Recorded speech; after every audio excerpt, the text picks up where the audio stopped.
예, 코로나 시대 집에 있는 시간이 늘면서 층간소음이 심각한 문제로 떠올랐습니다. 이웃들 간에 감정 싸움이 심해지면서 사적 보복으로까지 번지는 경우도 많다고 합니다. 오늘은 이 층간소음의 현명한 해결책은 없는지 따져보도록 하겠습니다. 자, 윤슬기 기자, 오늘은 이렇게 사진을 몇 장 준비해 왔는데 얼핏 보기에는 뭐 공구 같기도 하고 대체 짐작이 안 가는데 이게 어디에 쓰는 물건들입니까? 네, 인터넷에서 판매 중인 층간소음 보복 스피커들인데요. 윗집에 복수를 하기 위해 천장에 이런 스피커를 대고 소음을 내는 겁니다. 보청기 등에 사용되는 골전도 방식도 동원이 되고 욕실, 주방 전용 스피커가 있는가 하면 인기 상품은 구매 건수가 1000건에 달하죠. 예, 뭐 이런 것까지 아이디어 상품이라고 해야 할지 참 서글픈 생각이 듭니다만 이렇게 할 바에는 차라리 법에 호소하는 게 낫지 않겠습니까? 네, 방법이 없는 건 아닙니다.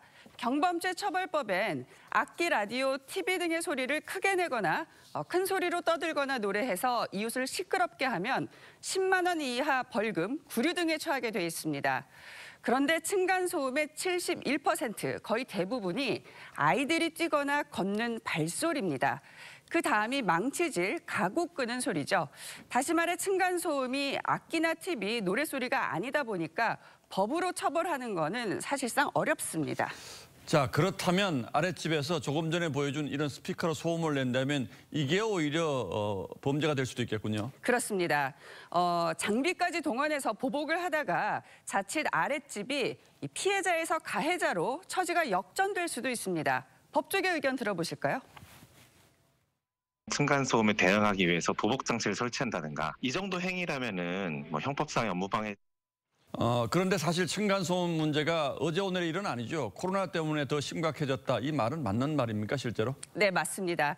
한국환경공단 측에 따르면 지난해 1월 1920건이던 층간소음 민원은 코로나로 개학이 연기된 3월 3000건을 넘더니 2차 대유행이 시작된 9월엔 4000건에 육박했습니다.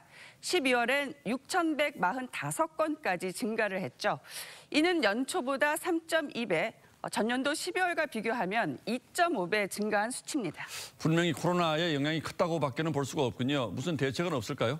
공동주택관리법에 마련된 층간소음 분쟁 조정위에 도움을 받거나 또 피해 입증이 쉽지는 않지만 소송을 통할 수도 있습니다.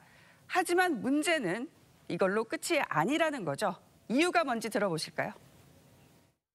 피해 보상을 받더라도 위층 사람이 바뀌는 게 아니다 보니까 어찌 보면 더 심하게 또 시달릴 수가 있는 것이고요. 사후 관리가 되질 않습니다.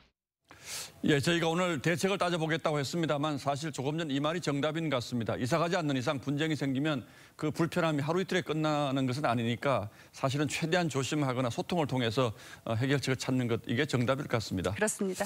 예, 윤슬기 기자 잘 들었습니다.